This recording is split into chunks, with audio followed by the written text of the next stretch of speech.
Hi, History Makers. Eric Marcus here. While we're working on the next season of Making Gay History, and in honor of Black History Month, I'd like to share a terrifically engaging and eye-opening episode from Sidedoor, the Smithsonian Institution's flagship podcast. In the episode you're about to hear, Sidedoor explores the life and times of Black trans pioneer Lucy Hicks Anderson, who was born in Kentucky in 1886. She was a remarkable woman, resourceful, witty, and self-possessed. And the story of her perseverance in the face of crushing prejudice resonates powerfully to this day. I'll let Lizzie Peabody from Sidedoor take it from here. To find more episodes, go to si.edu/Sidedoor or wherever you get your podcasts.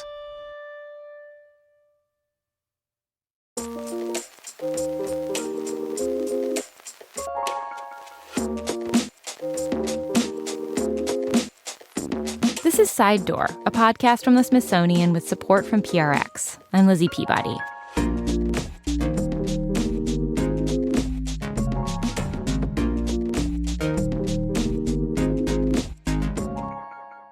Picture a courtroom. It's hot, crowded. At the front of the room, a square-shouldered prosecutor paces back and forth in front of the witness stand. In between questions, he pauses to glare at the woman sitting there. She's elegantly dressed. Gloves, tailored skirt suit, clearly fashionable. She's making full eye contact, no real smile. This is C. Riley Snorton, a professor of English and Gender and Sexuality Studies at the University of Chicago. She absolutely has a face of steely resolve. It's the mid-40s, Southern California. The woman on the stand is Lucy Hicks Anderson, a philanthropist, award-winning cook, and socialite known for throwing the best parties in Ventura County. And now, she's on trial for lying about her gender. The prosecutor is trying to prove that she cannot be a woman. He asks, "Do you ever wear a wig?" Lucy says, "If I think I look better with a wig, I do." The court chuckles along with Lucy's quip. The prosecutor regroups, pauses, looks at her marriage certificate, and asks another question. "You were married," he says, "to a Mr. Clarence Hicks. Was he a man?" And Lucy replied, "Well, he's supposed to be." And I just think about the reaction as kind of quintessential. I was like, we could see that, we could hear that in a sitcom today. Yeah. Lucy was potentially facing years in prison, but she was a cool customer, unflappable. The prosecutor didn't let up, though. He tried again, this time thinking he had a question that would finally fluster her. He asked, "What part of your body do you consider feminine?" And she, for the kind of audience of the judge and the jury, says, for one part, I'd say my chest. And she reveals her chest to the courtroom. She flashed the courtroom? She flashed the courtroom. Indeed she Wow. did. Yes. What a move.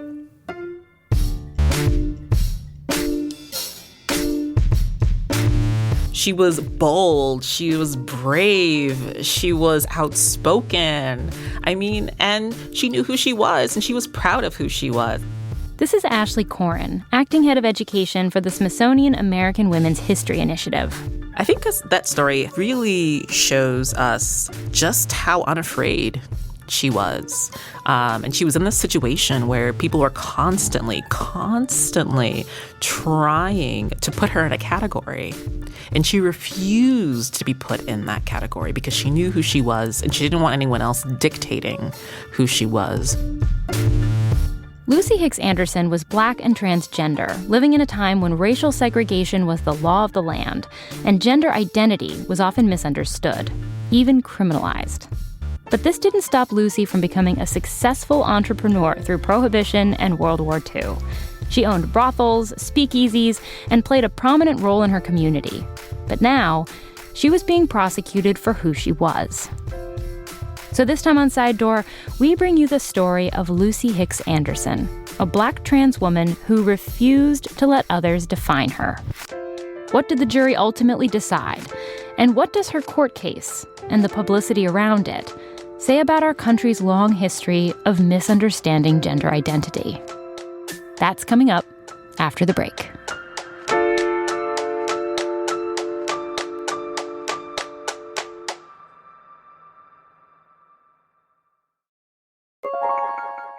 let's get one thing straight. Lucy Hicks Anderson could cook. I was recently asked if I had the opportunity to eat with anyone in history, who would I sort of invite for a meal? And my answer was, actually, I can't cook and I shouldn't be cooking for other people, but I would love to have been able to sit down at Lucy Hicks Anderson's house to be able to enjoy sort of one of her feasts. This is Ashley Corrin again. She says Lucy probably learned to cook the way many women did in the late 19th century, from her parents and grandparents. She's from Kentucky. But I'm thinking about, like, my aunts who are from the South, thinking of, like, you know, really wonderful, like, bundt cakes and German chocolate cake and pies. But what she was very much known for is kind of the most light and airy soufflés, baked goods. Professor Riley Snorton says Lucy had the awards to back it up. A first-place trophy in the county fair for her fruitcake, and her custard pie, and her pumpkin pie.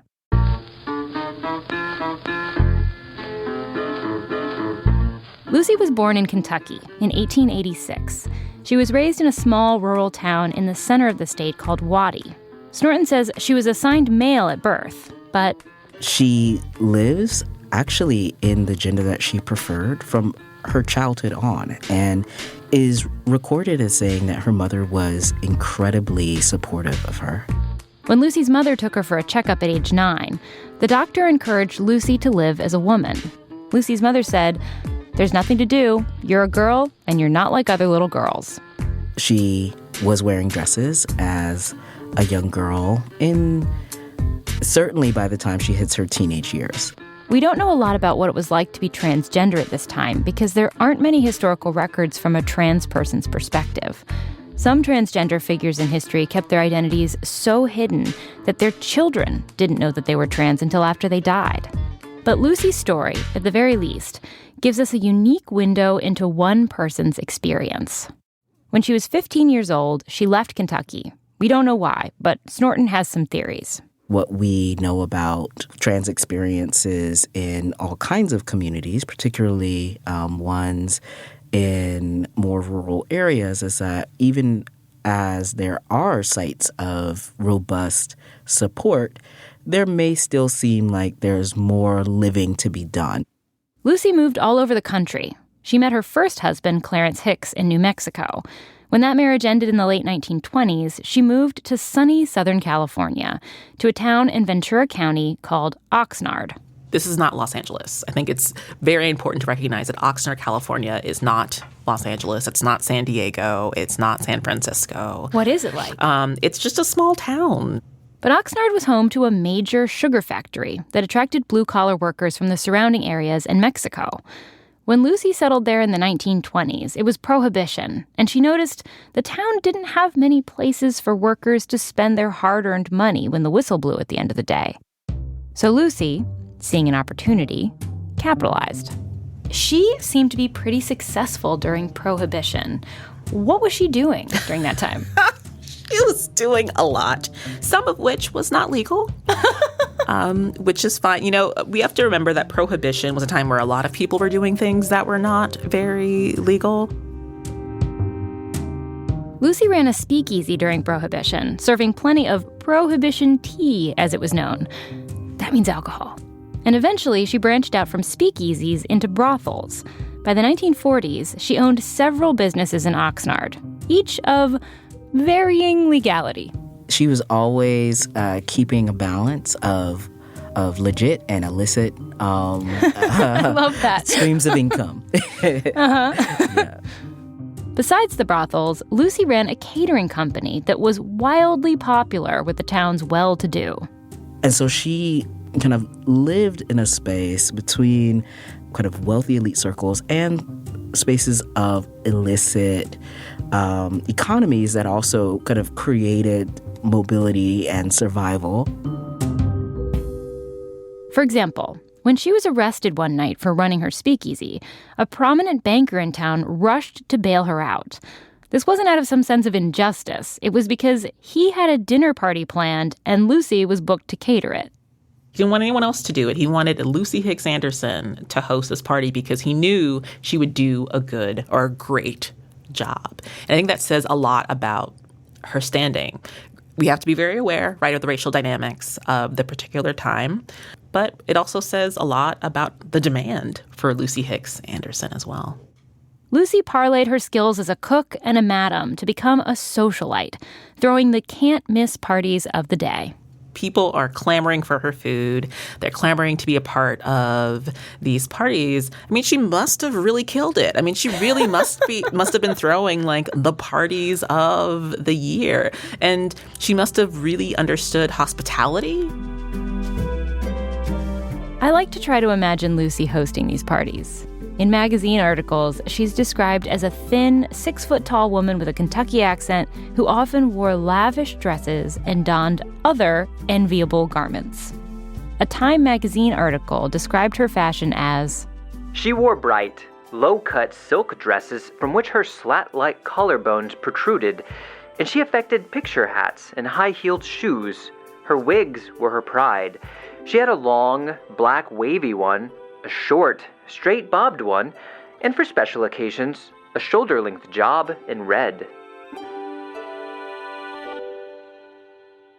Lucy made herself an indispensable member of the community, hosting charity events and political fundraisers for the town's movers and shakers. She gave money to the church, the Red Cross, and even the Boy Scouts of America, telling them, just don't ask where the money came from. And so she uses her home as sort of this access point or this really important space to use her talents to either raise money or to bring different groups of people together, and understanding that bringing these different groups of people together, she's the center of all of that. Ashley says this is a big deal. Remember, this was a time when your gender defined what roles you could perform in society. Women were usually relegated to taking care of the home, baking, cleaning, raising kids. And so there's this idea of, oh, you're just a homemaker, right? You don't have any agency, you don't have any power. But actually, history has shown that women who take on these roles actually understand the dynamics of community building, but also political power. Despite being a Black woman in a segregated white community, Lucy moved freely through every social circle in town. She had friends in high places. Everyone in the community knew her. Her life was exciting, lucrative, and soon to be full of love. When World War II broke out, Lucy held parties for soldiers preparing to be sent off to war. These military men were also some of the best customers at her brothels. This is also when Lucy met her second husband, a soldier named Reuben Anderson. They were married in the fall of 1944, but not long after, Lucy's luck changed. A group of sailors visited one of Lucy's brothels. Following the visit, one of them complained to a local sheriff that he had, quote, been diseased after visiting one of Lucy's accommodating wenches, which led to the involuntary testing of every person associated with those brothels. The police chief made all of Lucy's brothel employees get a medical exam to prevent further spread of the disease. That included Lucy, even though she was the owner. At the moment of the testing, there is the, and I'm putting in big scare quotes, the gender reveal moment. A white doctor conducted Lucy's exam and said that she was lying about her gender, that she was not a woman. Some historians have claimed racism played a role here. The white doctor in Ventura County may have seen Lucy as a successful Black woman, fearless, openly defying racial and class boundaries. This is all speculation as to the motivation for what happened next. But the doctor reported Lucy, and Ventura County officials brought charges against her. There are perjury charges based on her signing her marriage certificate. So this is what brings her into court in Ventura County. So essentially, they say that by signing her marriage certificate, which stated that she was a woman, she had committed perjury. Correct. Lucy got arrested. And we'll have more on that after the break.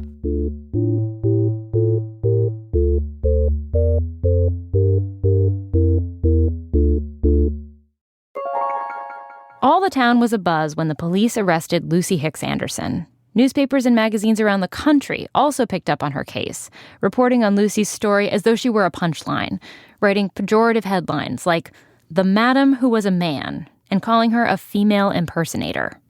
Before Lucy stood trial, she was put through a series of medical examinations. One of the things that actually it's still hard to wrap my mind around about her court proceedings is that they actually brought 5 doctors to testify to her legal gender, to the gender that she was assigned at birth. 5? 5 to testify, yeah.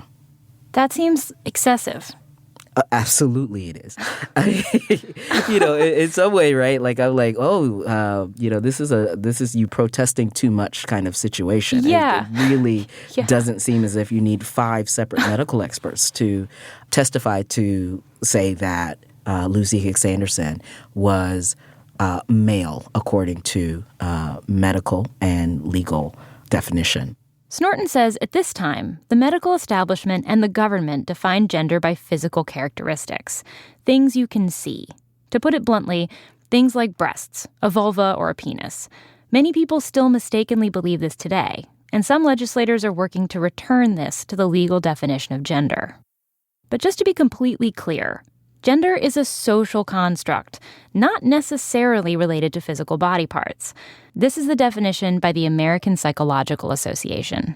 Gender is a person's deeply felt, inherent sense of being a boy, a man, or male, a girl, a woman, or female, or an alternative gender, which may or may not correspond to a person's sex assigned at birth. The point is, there are people who still struggle to understand gender today. And Lucy was on trial 75 years ago, when, legally speaking, gender was inextricably linked with sex.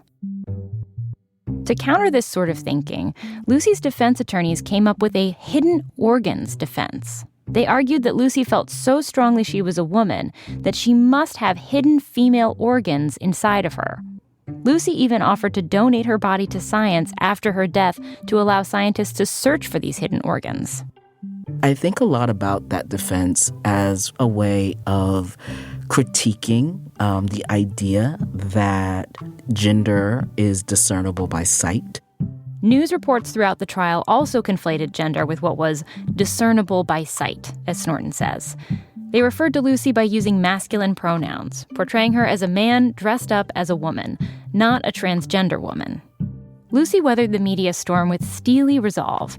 In one paper, she's quoted saying, "I defy any doctor in the world to prove that I am not a woman. I have lived, dressed, acted, just as I am, a woman, and I'm going to die a woman." Lucy's lawyers argued that she had hidden organs. The prosecution argued that because of her physical characteristics, she could not be a woman. And when both sides rested their cases, the people in Ventura County thought Lucy could win. She was well connected to politicians and beloved by the community. People are like, well, she's indispensable. Like she can't get caught up in this. But the jury thought otherwise. On December 3rd, 1945, they returned a verdict of guilty, which was reported throughout the nation. Her sentence, a small fine and 10 years probation. There's a kind of sense at the end of the Ventura County proceedings that, perhaps Lucy Hicks Anderson would just continue on. But Lucy's legal troubles went from bad to worse. Remember her husband, Sergeant Reuben Anderson? He was in the military, and she was receiving $50 a month for being the wife of a service member. So when the Army found out Lucy was a trans woman, they were like, no way. Both Lucy Hicks Anderson and Sergeant Reuben Anderson were brought up on charges. Reuben Anderson was facing a maximum of 10 years in a federal prison and a top fine of $10,000 because he had the government send his wife $950 in allotment checks. Lucy's gender was back on trial, this time in federal court, facing felony charges. The U.S. Army argued that she was not legally married to her husband since same-sex marriage was illegal. And the U.S. government didn't recognize that Lucy, being a trans woman, was a woman. According to the military, she was not eligible for any benefits as a military spouse. This time in court, Lucy stayed quiet. She didn't say a single word, not the whole time. It was an act of defiance. That image of her remaining silent in the courtroom, it's like refusing to deny herself. Exactly. Precisely. To refuse to corroborate that story, right? The only words Lucy said were her plea, no contest. The court invalidated their marriage, and Rubin was sentenced to 18 months in prison. Lucy was sentenced to a year in prison at a federal medical center in Missouri. She was banned from Oxnard and told she could no longer dress in women's clothing. Do we know if she listened? No, she didn't. and often people were told to no longer carry forward the quote-unquote masquerade. And in all of the instances of figures that I'm writing about, that, no one heeded that. That was an impossibility. Yeah.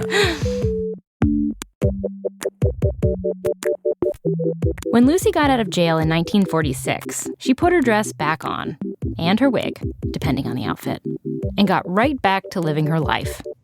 The thing about Lucy is that Lucy went right back to being Lucy afterwards. And I think that, to me, is the takeaway, that even going through all of that, traumatic and I would actually classify it as, violent scrutiny. She was like, I'm going to keep doing me. You can't tell me who I am.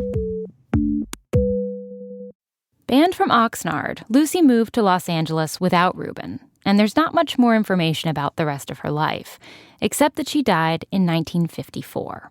Ashley says that's both disappointing and comforting, because we don't know how Lucy's story ends, but we know she didn't end up back in court. Unfortunately, criminal records are the only way we know about many trans pioneers like Lucy Hicks Anderson, Mary Jones, Joseph Lobdell, Frances Thompson. The list goes on. I mean, that's something that's pretty bittersweet because on the one hand, there's documentation. We do have documentation available. But on the other hand, the documentation is related to something that is incredibly painful in these people's histories, which is the law being used to regulate people's bodies and identities, the law being used to invalidate people's identities, and just their right to live their lives freely. Trans people have always been here, even if our histories have failed to record their stories or purposely erased them. And that's why Ashley Corin is tracking down stories like Lucy's, because not a lot is known about LGBTQ+ people in American history prior to the 1960s. And the soon-to-be-built Smithsonian American Women's History Museum will include stories about these historical figures. Traditionally, particularly when thinking about women's history, while there are tons of information about lesbian American subjects, there's not a lot of material on trans or transgendered people. And so I really wanted to make sure that even if we didn't have an object of this person in the collection, that I wanted to create something that I could share with the public. Professor Snorton says Lucy's story is just as relevant today as it was 75 years ago. The law is still being used to regulate gender identity. We tend to see our times as unique, but they're not. I think Lucy Hicks Anderson, as a Black trans pioneer, is remembered as a foremother, as an ancestor, as a possibility model. Lucy Hicks Anderson's story really resonates today. And the thing about Lucy Hicks Anderson's story, too, is that not only was she visible, but she wasn't hiding. She was trying to be a valuable member of her community. She wanted to be the center of her community. And I think that that's something that's really, for lack of a better term, dope about her. Is that, she was just like, I don't care. I'm going to be me, and I'm going to be the coolest woman ever. And I think given what we know about the history of Black transgender people in this country, there's something that's so refreshing to know about the fact that somewhere in California in the 1940s, there was this Black woman cooking probably the best pies her community has ever seen, and just living her truth.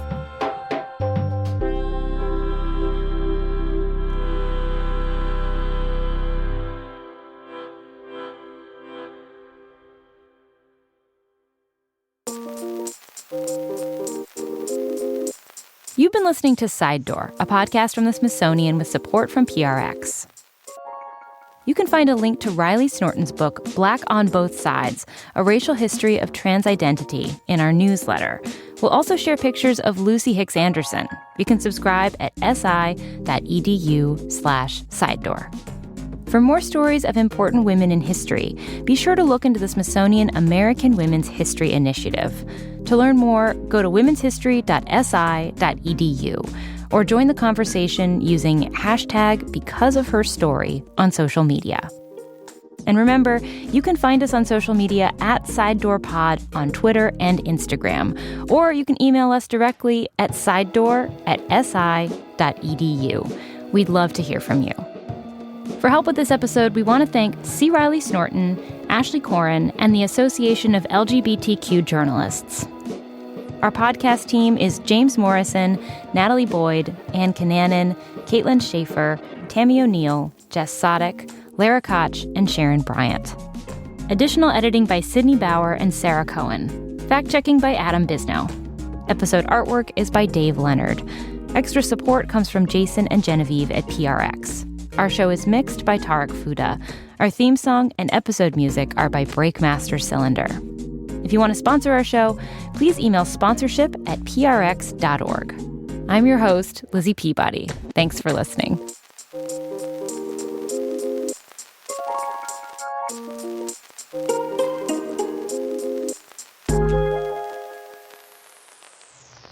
This woman was featured in Time magazine in the 1940s, but it's called California Sin and Soufflé, which I think is just a really great name for like a biopic. Like if there's ever a biopic of Lucy Hicks Anderson, I think Sin and Soufflé is like top 3 titles for her biopic.